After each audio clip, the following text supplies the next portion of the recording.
Запрещается местным органам власти без согласования с МЧС выдачу новых земельных участков под строительство. То есть под строительство какие строительства?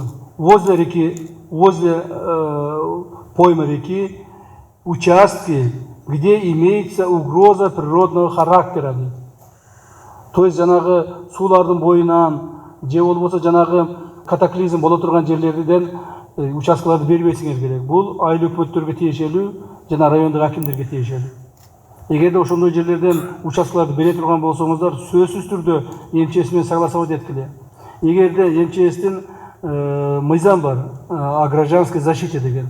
Ошол жерде конкреттүү түрдө жазылып турат.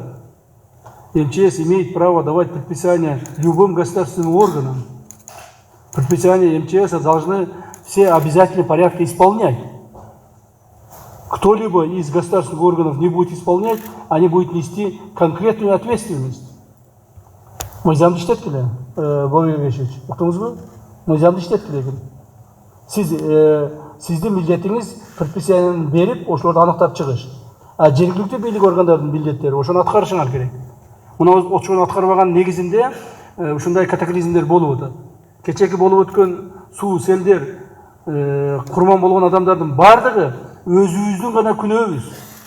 Биз туура эмес ошол жерге жанагы дем алуучу жайларды куруп, көпүрөлөрдү куруп салгандыгыбыз үчүн жаратылыш бизди баарыбызды мындай наказать этип атат. Ушуну туура түшүнүшүңүздөр керек.